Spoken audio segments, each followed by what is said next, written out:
السلام علیکم ورحمۃ اللہ وبرکاتہ۔ بسم اللہ الرحمن الرحیم۔ سورہ اخلاص۔ سورہ اخلاص کیوں نازل ہوئی، چلیے جانتے ہیں۔ آئیے اس واقعے کی شروعات کرتے ہیں جب لوگوں کے دل اندھیروں سے بھرے ہوئے تھے، ہر گلی ہر بازار میں پتھر کے بت سجائے ہوئے تھے، کعبہ شریف کے آس پاس چاروں طرف مورتیاں ہی مورتیاں تھیں، ہر قبیلہ اپنے خدا کا مالک تھا۔ کوئی کہہ رہا تھا یہ بارش کا دیوتا ہے، کوئی کہہ رہا تھا ہمارے پریوار کا رکھوالا ہے۔ یہی تھا مکے کا ماحول، توہم پرستی سے بھرا ہوا تھا۔ لوگ ان سے دعا مانگتے تھے، ان کے سامنے سجدے کرتے تھے اور یہی سمجھتے تھے کہ یہی ان کا رب ہے۔ یہی تھا مکے کا ماحول، مذہب ایک کاروبار بن چکا تھا۔ مورتیاں بنانا، بیچنا، عبادت کرنا، سب ایک پیسے کمانے کا ذریعہ تھا۔ اور اس اندھیرے معاشرے میں ایک ایسی روشنی تھی جو سب سے الگ تھی۔ حضرت محمد مصطفیٰ صلی اللہ علیہ وسلم وہ سچ بول رہے تھے، لوگوں کو مورتیوں سے نہیں بلکہ اللہ سے ملوا رہے تھے۔ ان کا جو پیغام تھا وہ بہت آسان تھا کہ ایک اللہ کے سوا کوئی عبادت کے لائق نہیں۔ لیکن قریش کے لوگ حیران رہ گئے، لیکن ایک اللہ مطلب کیا ہوتا ہے؟ آخر یہ کیسا خدا ہے جسے دیکھا نہیں جاتا، جس کا کوئی رنگ نہیں، کوئی شکل نہیں، اور وہ کہتا ہے کہ اس کا اللہ دکھائی نہیں دیتا؟ ایسے خدا کا کیا فائدہ جو نہ دکھائی دے نہ سنائی دے؟ اور محمد کہتا ہے کہ ایک اللہ ہے، تو کیا ہمارے لات، عزا، ابال سب جھوٹے ہیں؟ یہ ان کے دنیاوی گاڈ کے نام تھے۔ ان کا دماغ صرف دنیاوی گاڈ تک ہی تھا۔ وہ سمجھتے تھے کہ کچھ دکھائی نہیں دیتا ہے تو وہ حقیقت نہیں ہے۔ لیکن ہمارے نبی صلی اللہ علیہ وسلم ایک ایسے رب کی دعوت دے رہے تھے جو نہ آنکھوں سے دیکھا جا سکتا ہے، نہ کسی صورت میں سمجھا جا سکتا ہے۔ ایک ایسا رب جو سب کچھ دے سکتا ہے لیکن وہ کسی کا محتاج نہیں ہے۔ مکہ کے لوگ حیران تھے، یہ کیسا خدا ہے جو انسان جیسا نہیں ہے، نہ پتلا نہ کوئی تصویر ہے، بس لا الہ الا اللہ۔ ان کے لیے یہ بات ان کے سمجھ کے باہر تھی۔ وہ مذاق اڑاتے ہوئے سوال پوچھ رہے تھے، اے محمد ہمیں بتاؤ تمہارا خدا کیسا ہے؟ وہ کس چیز سے بنا ہے، سونا، چاندی یا موتیوں سے؟ انہیں لگتا تھا کہ خدا بھی ان کی مورتیوں کی طرح ہوگا، جسے ہاتھوں سے چھو سکتے ہیں اور ضرورت پڑنے پر دعا مانگ سکتے ہیں۔ لیکن آپ صلی اللہ علیہ وسلم مسکرائے، ان کا چہرہ سکون سے بھرا ہوا تھا۔ کوئی جواب نہ دیا کیونکہ جواب آسمان سے آنے والا تھا۔ اور تب سورہ اخلاص نازل ہوا۔ بسم اللہ الرحمن الرحیم۔ قل هو اللہ احد اللہ الصمد لم یلد ولم یولد ولم یکن لہ کفوا احد۔ سبحان اللہ، یہ تو رب کا تعارف ہے اپنے الفاظ میں، اور یہی وہ وقت تھا دنیا نے پہلی بار سنا خدا کا اپنا تعارف اس کے خود کے لفظوں میں۔ سوچو، وہ لوگ جو سوچ بھی نہیں سکتے تھے کہ ایک رب بنا تصویر کے ہو سکتا ہے، ان کے لیے سورہ اخلاص ایک ٹرننگ پوائنٹ تھا۔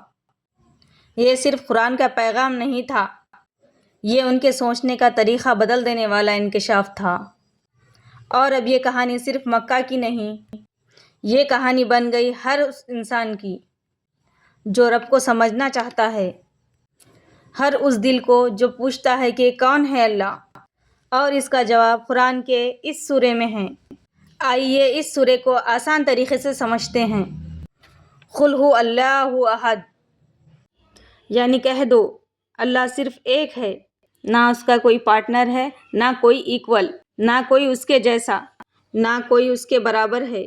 اب سوچو ذرا، مکہ والوں کے لیے یہ بات سمجھنا کتنا مشکل تھا۔ وہ تو ہمیشہ سے الگ الگ خداؤں کو مانتے تھے، بارش کے لیے الگ گاڈ، پیسوں کے لیے الگ گاڈ اور ہیلتھ کے لیے الگ گاڈ۔ ان کے لیے تو ہر ضرورت کے لیے الگ گاڈ ہوتا تھا۔ اور اب محمد صلی اللہ علیہ وسلم ان سے کہہ رہے تھے کہ ایک ہی اللہ ہے جو سب کچھ سنبھالتا ہے، کوئی دوسرا نہیں ہے، کوئی ساتھی نہیں ہے۔ یہ میسج ان کے پورے سسٹم کے خلاف تھا، اس لیے یہ صرف ایک لائن نہیں تھی، یہ ان کے سوچنے کا طریقہ بدل دینے والی بات تھی۔ اللہ الصمد مطلب وہ اٹرنل ہے، ایبسلیوٹ ہے، یعنی اللہ ہی ہے وہ جس کے اوپر سب کچھ ڈیپینڈ کرتا ہے، لیکن وہ خود کسی پہ ڈیپینڈ نہیں کرتا۔ سب کچھ دیتا ہے لیکن مانگتا نہیں۔ وہ سب کو سنبھالتا ہے لیکن اسے کوئی سنبھالنے والا نہیں ہے۔ اب سمپل ورڈز میں سمجھو، ہم جیسے ایک دوسرے پر ڈیپینڈ کرتے ہیں، جیسے انسان، ہوا، پانی، ایموشن، سب ایک دوسرے پر ڈیپینڈ کرتے ہیں، چاہے وہ سب سے پاورفل انسان ہی کیوں نہ ہو، اس کی زندگی کسی نہ کسی چیز پر ڈیپینڈ ہوتی ہے۔ لیکن اللہ تعالیٰ سب سے الگ ہے، نہ اسے کسی چیز کی ضرورت ہے، نہ وہ کسی کا محتاج ہے، اسی لیے اسے الصمد کہا گیا ہے، بالکل بے نیاز ہے، سب کچھ اسی سے چل رہا ہے لیکن وہ خود کسی سے نہیں چل رہا ہے۔ اور تیسری آیت میں اللہ تعالیٰ کہتے ہیں لم یلد ولم یولد۔ یہ آیت صرف قریش کے لیے نہیں تھی، یہ ہر جنریشن کے لیے ہے، ان کے لیے بھی جو آج بھی کہتے ہیں God came as a human, God has a son۔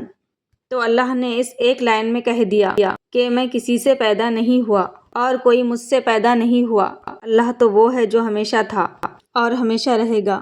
یہ آیت انسان کی سوچ بدل گئی، سب کو سمجھ آ گیا کہ رب کوئی انسان نہیں ہے، اس کا کوئی خاندان نہیں ہے، وہ صرف رب ہے، بے حد بے مثال اور بالکل سب سے الگ۔